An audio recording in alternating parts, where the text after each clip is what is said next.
Magandang buhay sa lahat. Nandito po naman si Daddy. Welcome to ang sabi ni Daddy's Vlog. At nandito ako para ipakita sa inyo ang aking niluluto. Ito po ay niluto ni Sister. Tapos po, ito po ay pangatlong init na po. Nilagyan ko lang po ng mushroom para po hindi masayang o magkaiba naman ng taste o lasa ang ating niluluto o kakainin ngayong lunch. Ayan po, napakasarap po ng mushroom, napaka-healthy, kaya mag-try po kayo. At ito naman po ang chawanmushi. Ang chawanmushi po ay isang Japanese food.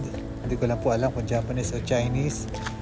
Ito po ay gawa sa egg at may mga lahok po na hipon, shiitake mushroom, beans, chicken, at marami pa pong iba na pwede nyo ilagay.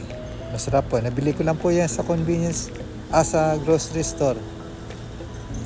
Masarap po ang kanyang lasa at talaga pong malinamnam at healthy food po para sa mga nagda-diet kagaya ko. Ito na po, bumabati si Daddy at nakikiusap na naglalambing na pa-subscribe naman po para po sa ating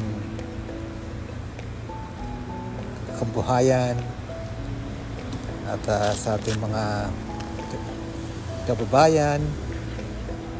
Sana po may mag-subscribe kayo, mag-like at mag-comment at pindutin ang notification bell para po pag merong upload si Daddy, kahit bihira lang tayo mag-upload, meron po kayong mapapanood, lalo na sa mga ginagawa natin sa araw-araw at ang kwento ng mga buhay at ang mga pagkain na bihira nyo makita. Kahit na minsan nire-raid natin ang convenience store kasi maraming pagkain din na makikita natin na masarap. Kahit na hindi kayo pumunta na sa mamahaling restaurant o sa ordinary restaurant, sa convenience store sold na, mura pa. Ayan po, sumasandok na po ako at titikman ko na po ang niluto kong pork with mushroom. Okay po. Madali lang po lutuin siya.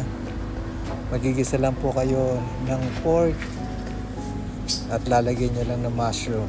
Lalagyan nyo po ng konting toyo at hola.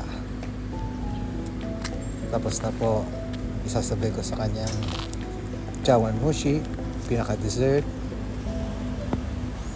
Actually, ang chawanmushi po masarap niya sa mga udong tsaka sa mga tempura.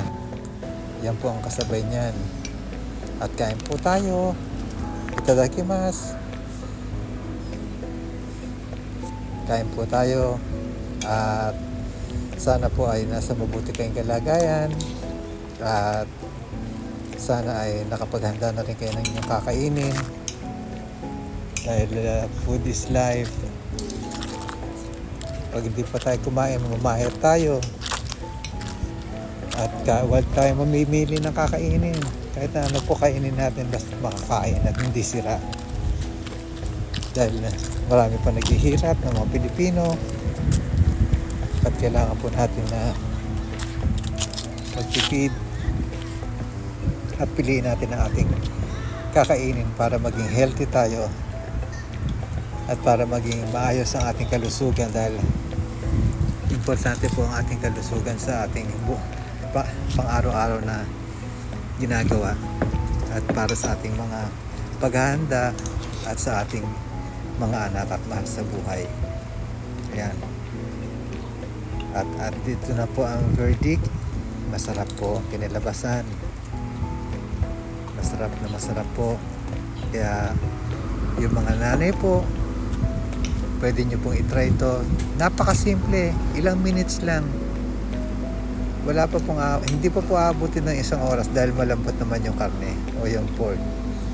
At sa susunod po, tuturuan ko kayo ng mga pag luluto o pag-arrange ng mga leftover food na hindi dapat pinapatagal sa ref dahil masama po yun. Kaya tutok lang po sa ating channel para malaman niyo po kung ano yun. Ayan, lapit na po maubos. So hindi po man nagsusubscribe, baka naman po isang pindot lang po nyo ng subscribe at malaking tulong po dahil baguhan lang po ako at maliit na YouTuber. Balang araw sana makatulong din ako para sa inyo at may balik ko din ng mga bagay na ginawa nyo sa akin. Ayan po, yummy po, yummy food po to. Hanggang sa muli po tayong pagkikita at salamat po ng marami. God bless you all.